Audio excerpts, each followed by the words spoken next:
Hey, what's up, my friends? Grant Baldwin here from the Speaker Lab. Welcome back to another speech breakdown. We're going to be taking a popular TED Talk from Mel Robbins, a very popular speaker and author. We're going to take her presentation, break it down, show you several of the things that she did well, some things that you might tweak, some things that you can do in your next presentation. So let's get right into it.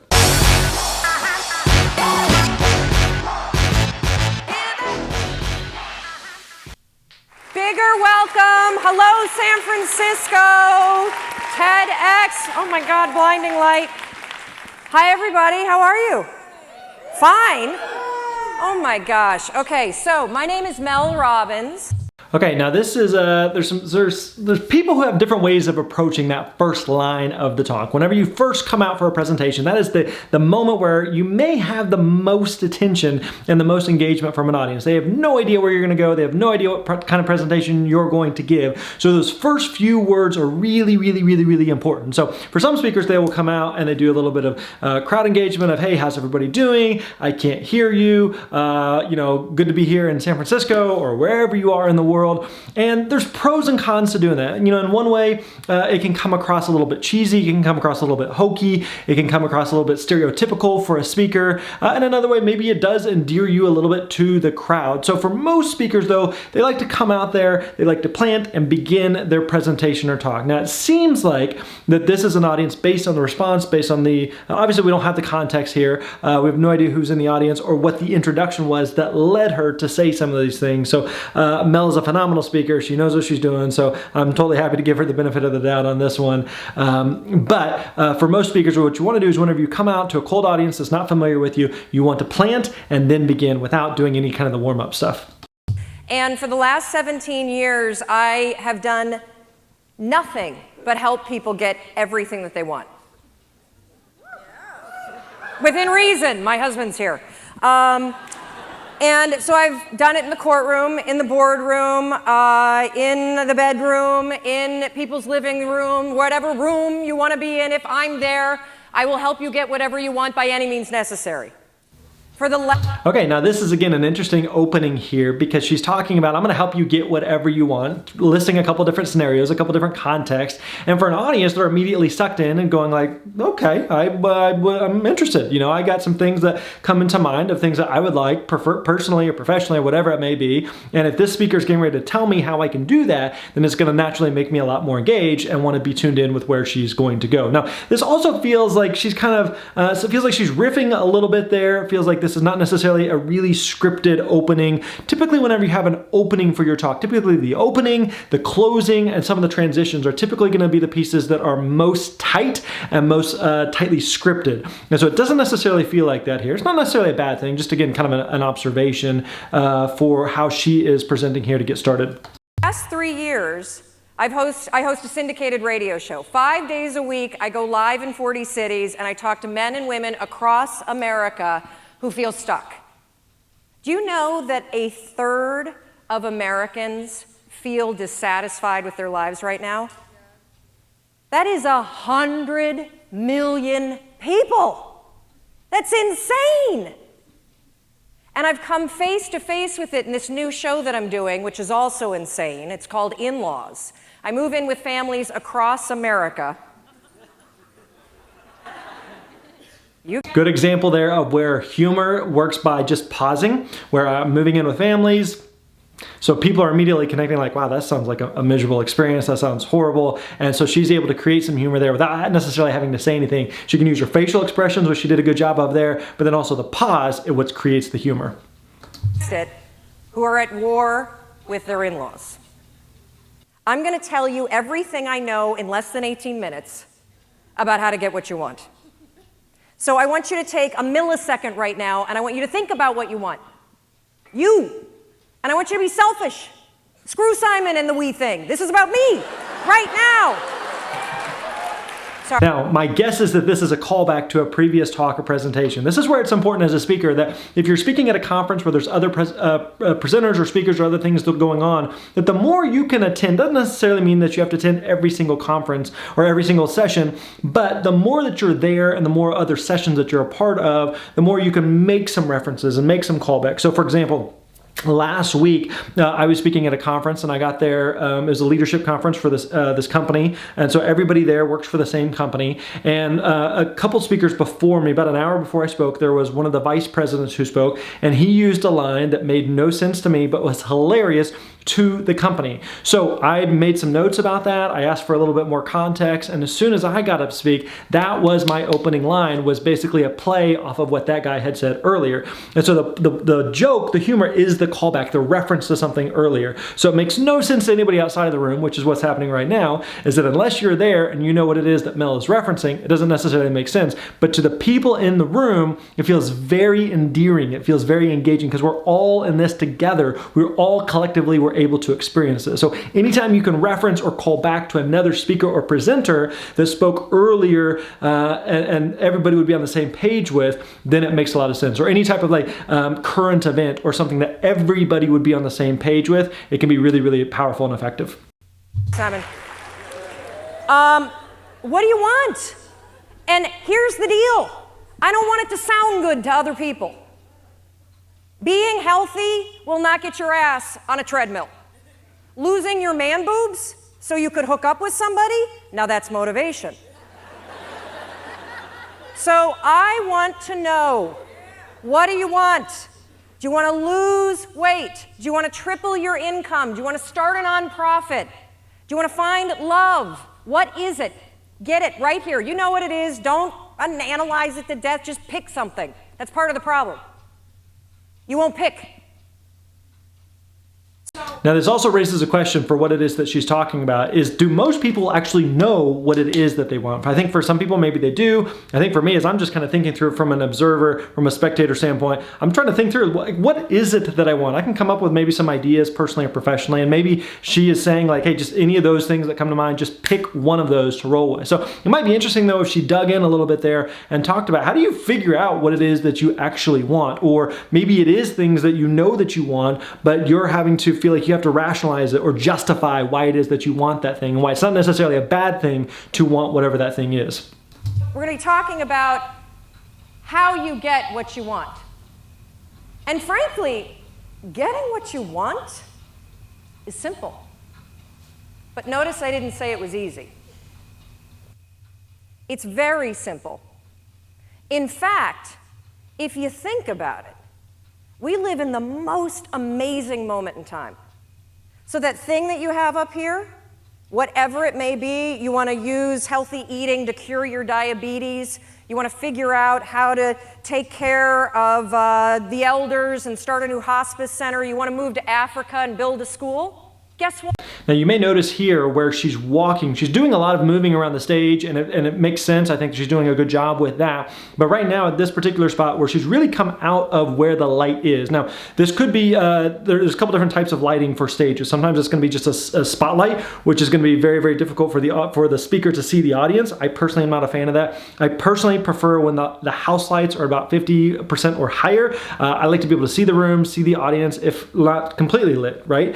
Now sometimes in this type of context, there needs to be some house lights that are down so that there is some more stage type of lighting, so it makes the experience of the stage a little bit more heightened there. But if you're going to be a speaker who has either a stage light or has a spotlight or something that's on them, you want to try to be aware of where that light is. And so that may mean that perhaps it's marked out on the stage. Maybe there's actually physically tape. I know there's several events that I've spoken at where on the stage they say you have to stay in this box, or you have to stay between these two lines. You can go anywhere you want as long as you stay inside this box. So that's something that, especially on when you're doing like a sound check or you're doing some type of AV check ahead of time, that you can look at and pay attention to. Is like, is the lighting going to be off, or is it, if I go over here to make this pointer illustration, or typically I go over here to get this prop or this thing, or I need to go down to the audience this way, am I going to be out of shot of the camera, or is it going to mess up the lighting in some way? So again, all of those are things to be aware of ahead of time, so that when you're on stage, it's not something that you're trying to worry about or think about.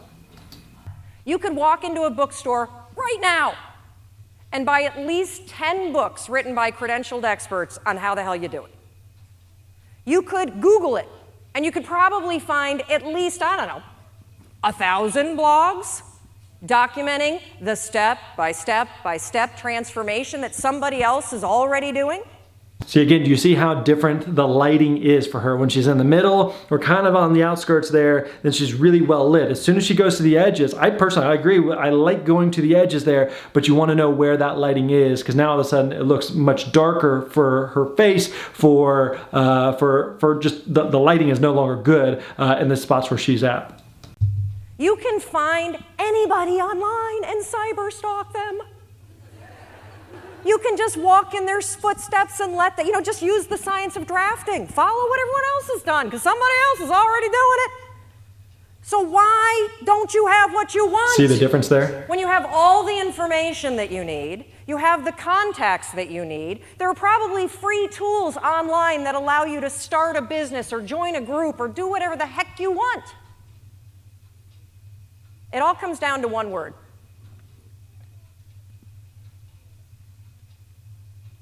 Interesting word. Shut the front door. You know what I'm talking about? The F-bomb. It's everywhere. You hear it all the time, and I honestly don't understand what the appeal is of the word. I mean, you don't sound smart when you say it.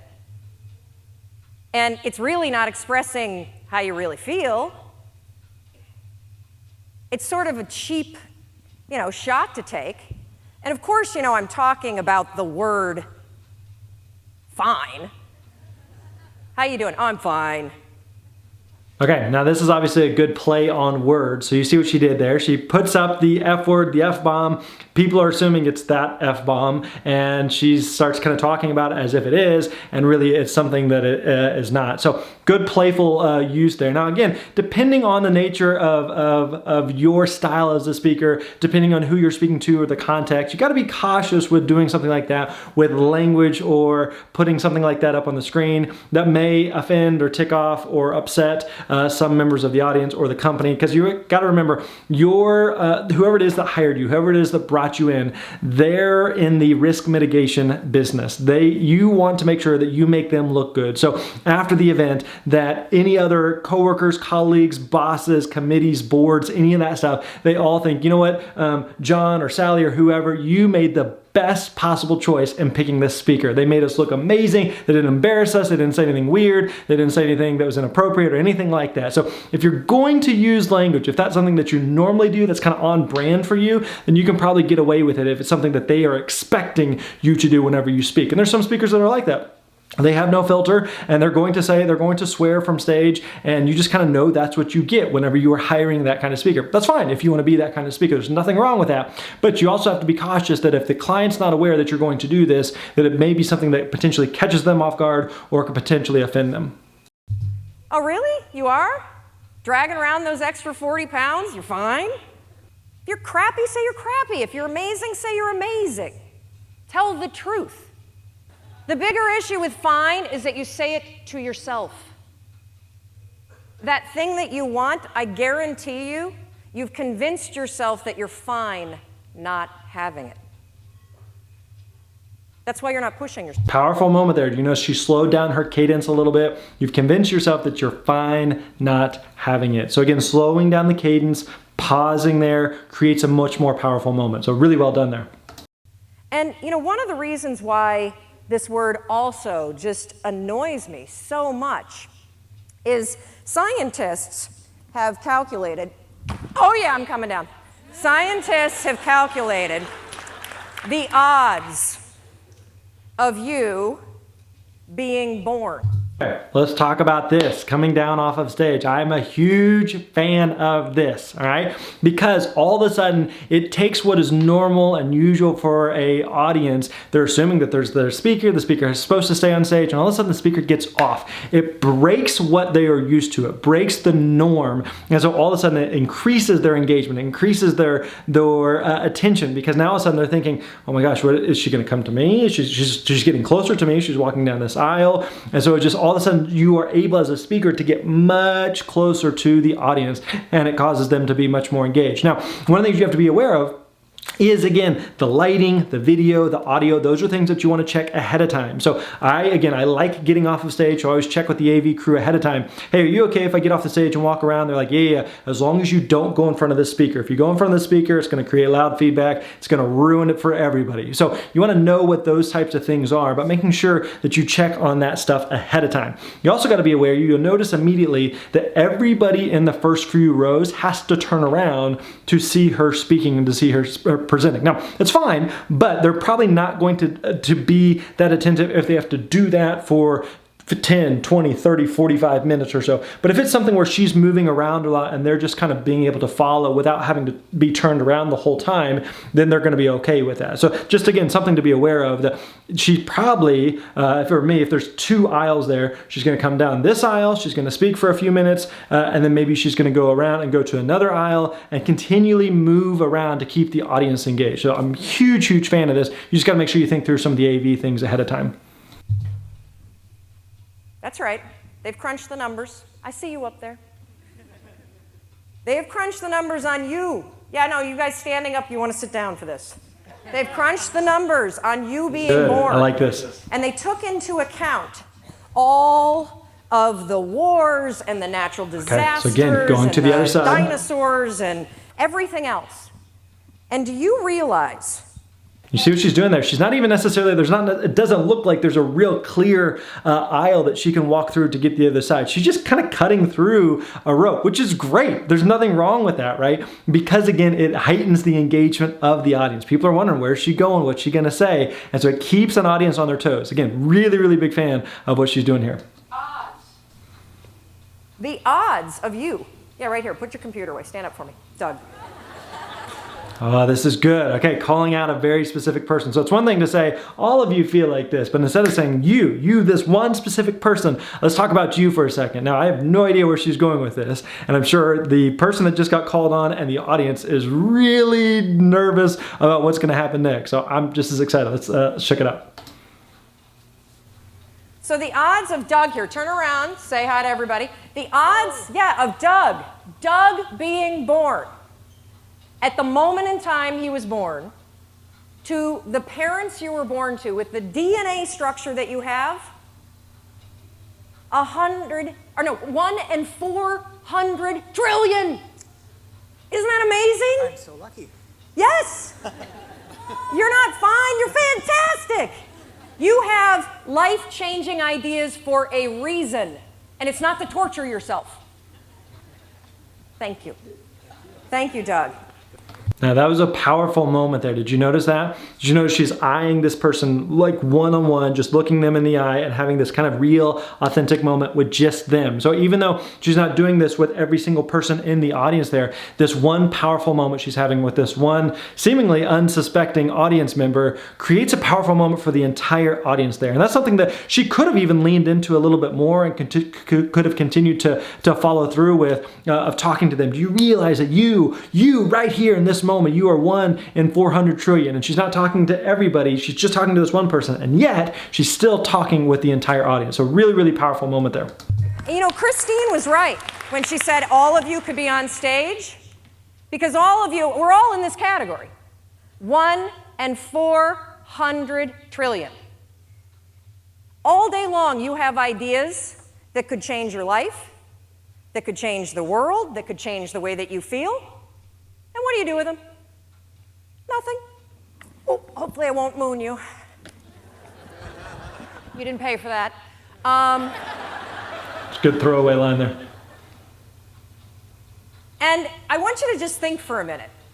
Because she's come down to the floor, the audience is also wondering, is she going to do it again? And if so, when? And is she going to come my direction? So the audience is still going to be a little bit more tuned in. Now there's going to be a natural kind of decrease in attention. That tends to be the case with most audiences. As the longer you speak, you're going to have to kind of engage them more or do different things to keep them engaged. And so her coming off stage is a simple little physical thing that she can do. So really interested to see if she comes off stage and does it again. Now, it's a short talk, it's a TED Talk, so she's got about 18 minutes, 20 minutes or so. So she may not do it again. If this is a longer presentation, she came off within the first few minutes, there's a really good chance she's going to do it again, which again keeps the audience engaged.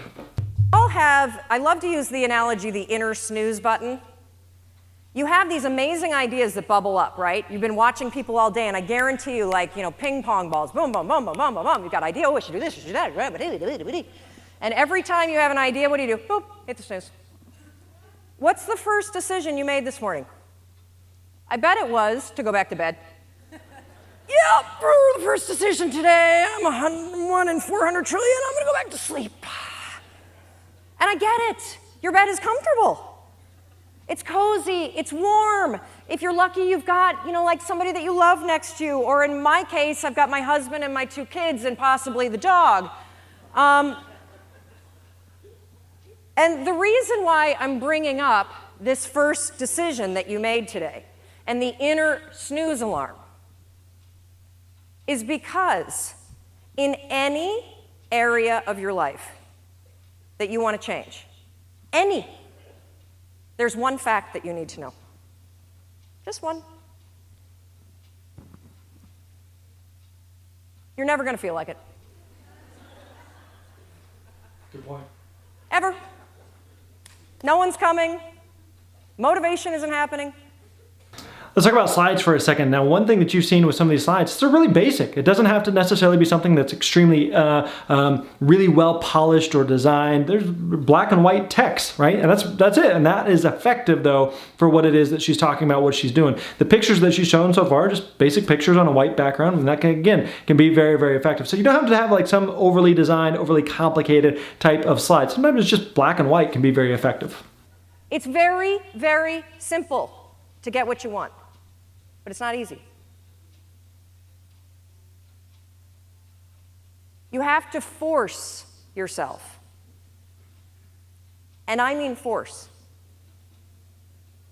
And the reason why I use the word force, when Roz was up here and talking about the emotion tracking, and she had the picture of the 2 sides of the brain, I look at the brain the exact same way. Only I describe one side of your brain as autopilot and the other side as emergency brake. Or, if you need food, what do you feel?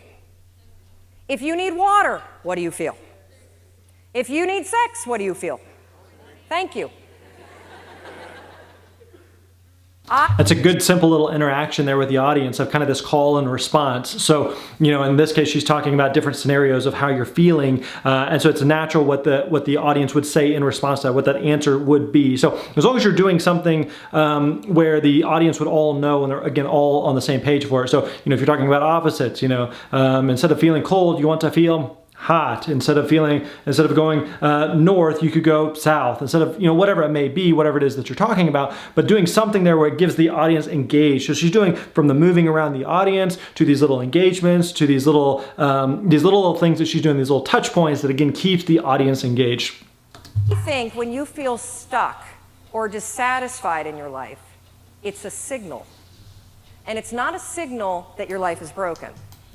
It's a signal that one of your most basic needs are not being met.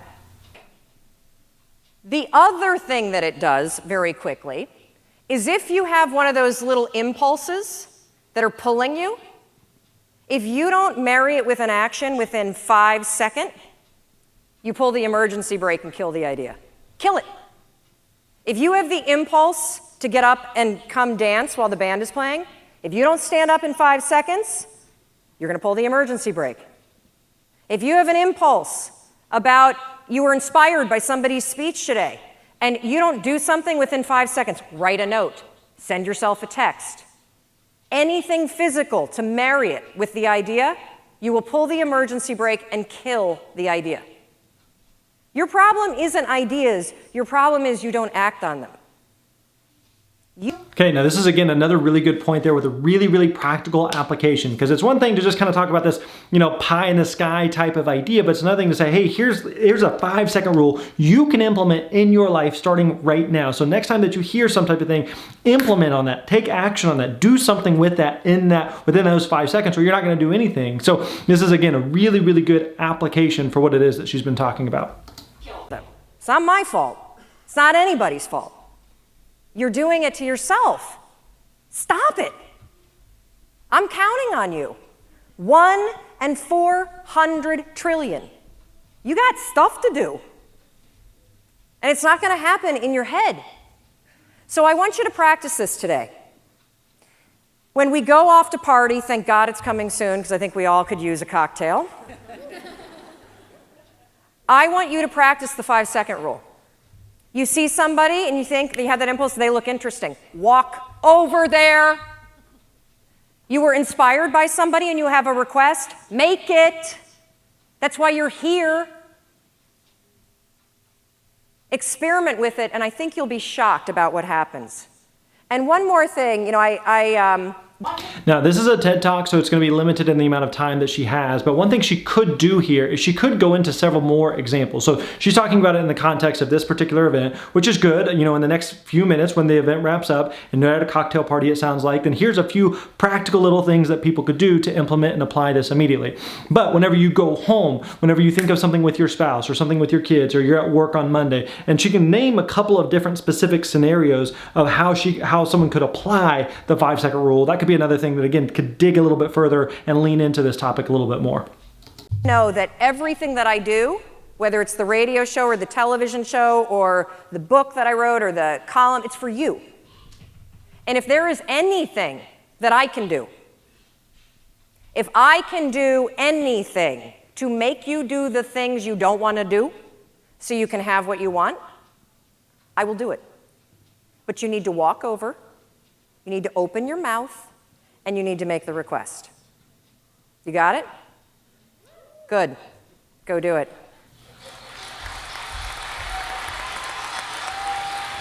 Good job. Thank you. Thank you. Yes, stand up. You have the impulse. Stand up. Thank you. All right, there you go, my friends. Hope you enjoyed that speech breakdown of Mel Robbins' TED Talk. She's a phenomenal speaker, phenomenal author. Make sure you check out her work and support what it is that she is up to. Now, again, if you like this video, make sure you subscribe to it. Make sure that you like the video below. Hit that like button below. And then if you haven't already, make sure that you comment below. Let us know 2 things. Let us know, number 1, what is the one takeaway that you learned from this you're going to apply to your next presentation? And number 2, what is a talk or presentation you would like for us to do a breakdown of on a future video? So let us know in the comments below. We'll catch you next time, my friend. You're awesome.